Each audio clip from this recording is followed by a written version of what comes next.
تمام حاضرین کو میری طرف سے السلام علیکم ورحمۃ اللہ وبرکاتہ۔ حاضرین محترم، سامعین کرام، آج میری گفتگو بڑے ہی اہم موضوع پر ہے، اور وہ یہ کہ ہمارا اہل سنت کا عقیدہ وہ رفع یدین کے متعلق صرف تکبیر اولیٰ کے وقت رفع یدین کرنے کے بارے میں ہے، صرف تکبیر اولیٰ میں رفع یدین کرنا۔ لیکن ہمارے مخالف غیر مقلدین وہ تکبیر اولیٰ کے علاوہ بھی رفع یدین کے قائل ہیں، ٹھیک ہے۔ اب ان کے پاس بھی وہ بھی اپنے ثبوت میں احادیث پیش کرتے ہیں، ٹھیک ہے۔ اب وہ حدیثیں جو پیش کرتے ہیں وہ ان حدیثوں کے بارے میں بھی میں وضاحت کروں گا، اور جو ہماری روایات ہیں ہم تکبیر اولیٰ کے علاوہ رفع یدین کے قائل نہیں، تو اس پر ہمارے پاس کثیر تعداد میں احادیث مبارکہ ہیں اور صحابہ کرام کے اقوال و افعال موجود ہیں، ٹھیک ہے۔ اب میں سب سے پہلے اختصار کے پیش نظر وہ کچھ احادیث مبارکہ اور اقوال صحابہ و افعال صحابہ کرام سے یہ ثابت کروں گا کہ تکبیر اولیٰ کے علاوہ کسی مقام پر رفع یدین جائز نہیں ہے۔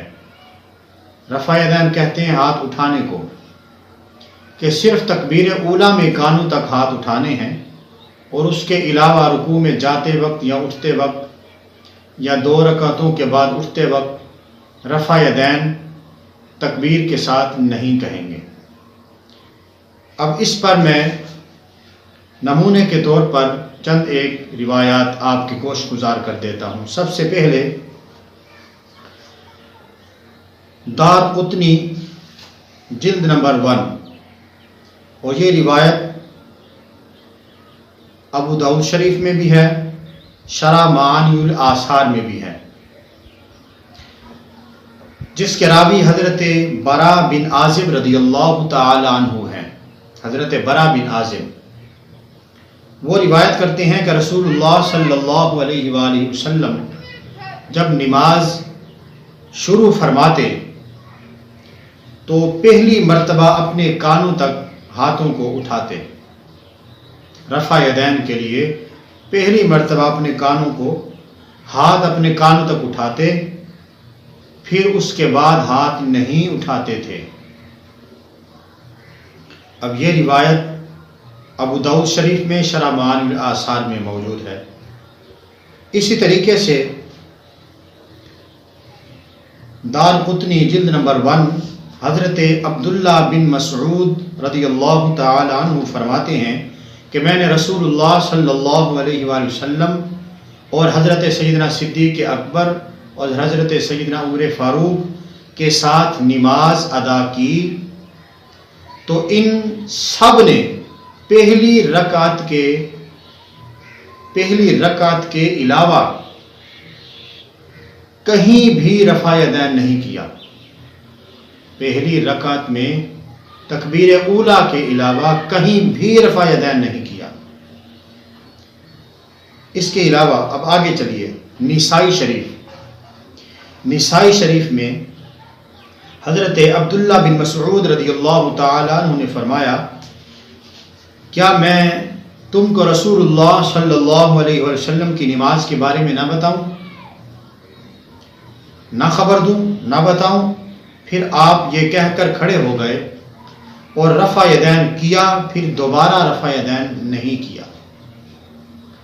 آگے چلیے، مصنف ابن ابی شیبہ میں یہ روایت موجود ہے، جلد نمبر 1، حضرت مجاہد رضی اللہ تعالی عنہ فرماتے ہیں کہ میں حضرت عبداللہ بن عمر کو ابتدائی نماز کے علاوہ رفع یدین کرتے نہیں دیکھا۔ آپ نے بات کو سمجھا کہ ابتدائی نماز کے علاوہ رفع یدین کرتے نہیں دیکھا، یعنی کہ جب نماز شروع کی جاتی ہے تکبیر اولیٰ میں ہاتھ اٹھائے رفع یدین کیا، اس کے بعد کسی مقام پر رفع یدین نہیں کیا۔ آگے چلیے، امام عینی شرح بخاری کیا فرماتے ہیں حضرت عبداللہ بن زبیر رضی اللہ تعالی عنہ نے ایک شخص کو رکوع میں جاتے اور رکوع سے واپس لوٹتے وقت رفع یدین کرتے ہوئے پایا، کہ وہ رکوع سے اٹھا اور رفع یدین کیا، رکوع میں گیا تو رفع یدین کیا، ہاتھ اٹھائے، تو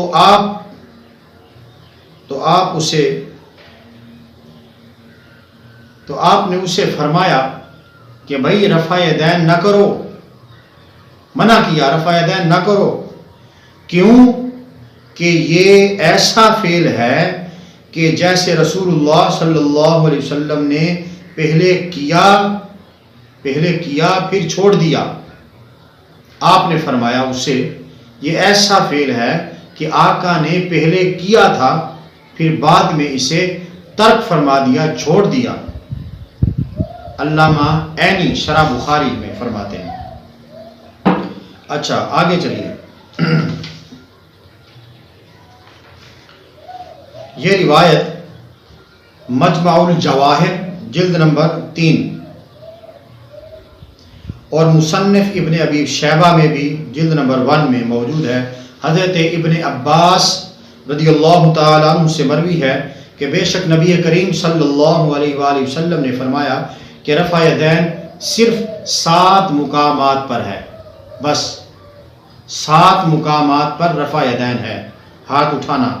نماز کی ابتدا میں تکبیر اولیٰ جب کہیں تو اس وقت ہاتھ اٹھانے ہیں، مسجد حرام میں جب خانہ کعبہ پر نظر پڑے اس وقت رفع یدین کرنا ہے، صفا پہاڑی جو ہے صفا پہاڑی پر کھڑے ہونے کے وقت رفع یدین کرنا ہے، مروہ پہاڑی پر کھڑے ہونے کے وقت رفع یدین کرنا ہے، میدان عرفات میں لوگوں کے ساتھ کھڑے ہونے کے دوران رفع یدین کرنا ہے، مزدلفہ میں اور رمی کے وقت رفع یدین کرنا ہے۔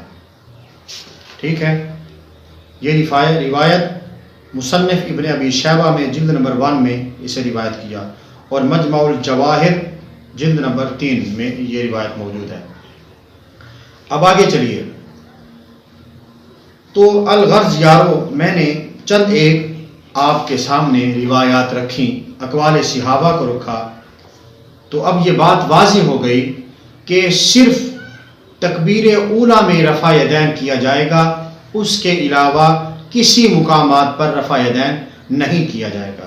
ٹھیک ہے، اب مخالفین کچھ اعتراضات کرتے ہیں، اب وہ اعتراضات میں آپ کو بعد میں سناتا ہوں۔ سب سے پہلے آپ یہ بات سمجھ لیں کہ میرے آقا حضور علیہ الصلوۃ والسلام نے جب ابتدائی اسلام کی بات تھی، اسلام کی ابھی ابتدا تھی، اس وقت رفع یدین کیا جاتا تھا، اور حدیث پاک میں موجود ہے، تکبیر اولیٰ کے علاوہ کی بات کر رہا ہوں، تکبیر اولیٰ میں تو رفع یدین کیا کریں گے ہی، لیکن ابتدائی اسلام میں جب اسلام کی ابتدا تھی اس وقت تکبیر اولیٰ کے علاوہ بھی یہ معمول تھا، میرے آقا حضور السلام کا حکم تھا، صحابہ کرام کا اس پر معمول تھا، میرے آقا کریم نے بھی خود رفع یدین کیا اور حکم بھی دیا۔ ٹھیک ہے، اور وہ ابتدائی اسلام کی بات تھی، وہ کسی بھی حکمت کے تحت حکم تھا، وہ بحث نہیں، نبی کا عمل اور حکم حکمت سے خالی نہیں ہوتا، وہ بحث نہیں ہے، بات یہ ہے رفع یدین کیا یا نہیں کیا، تو میں عرض کر رہا ہوں ابتدائی اسلام میں میرے آقا نے خود رفع یدین کیا، اور بعد میں رفع یدین کرنے والی روایات جو ہیں اور رفع یدین کرنا اس سے میرے آقا نے منع کر دیا. ٹھیک ہے.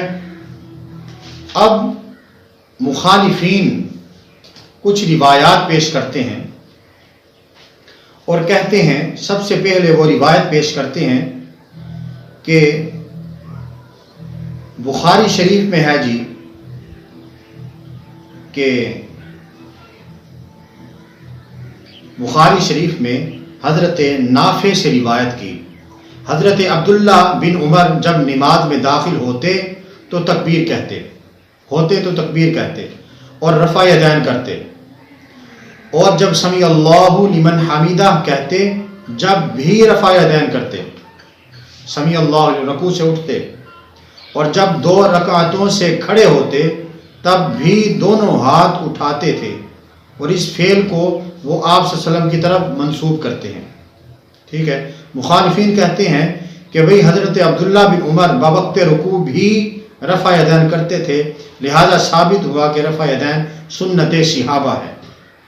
اب وہ یہ روایت مخالفین جو پیش کرتے ہیں یہ بخاری شریف میں موجود ہے.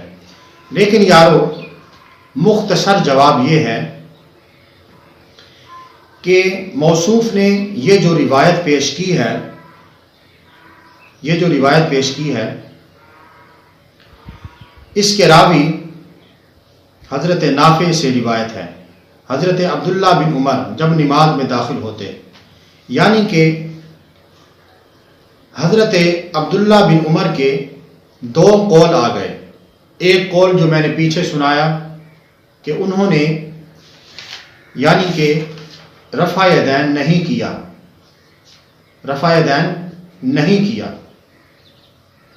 ٹھیک ہے.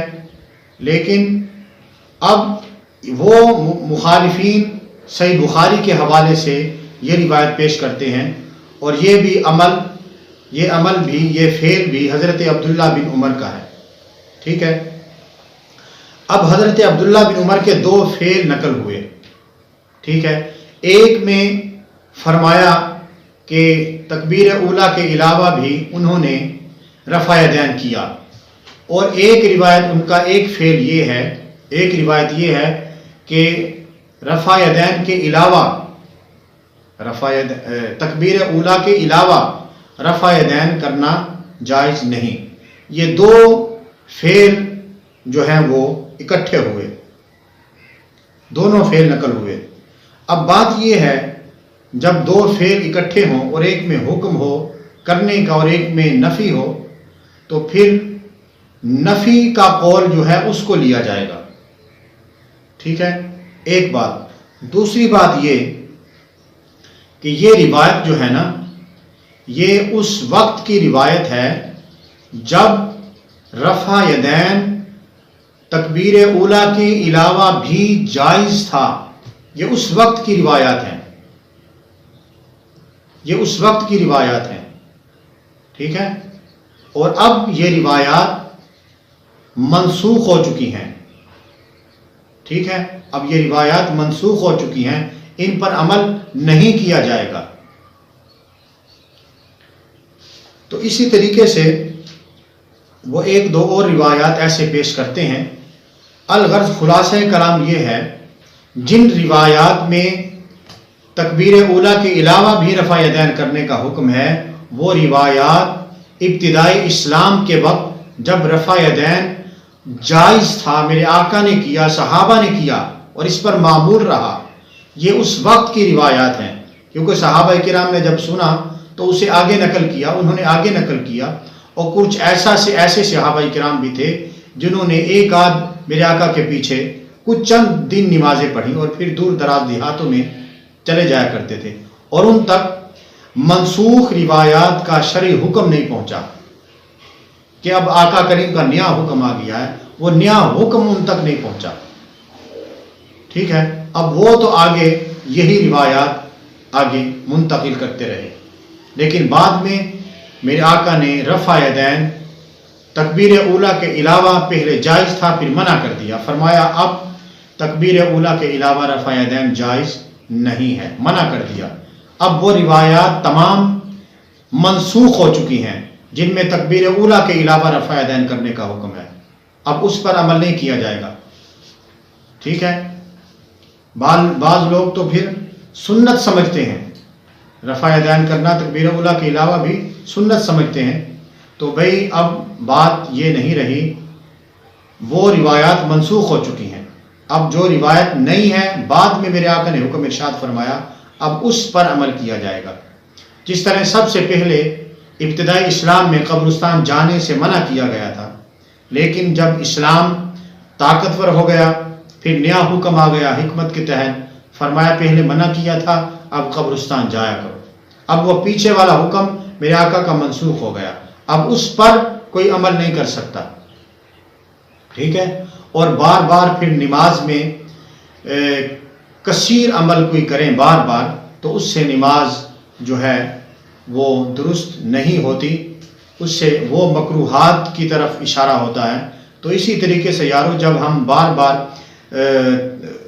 رفع یدین کریں گے نماز میں تو یہ ایک بار بار بلا ضرورت حرکت ہوگی اور اس سے یہ چیز نماز میں ممنوع ہے۔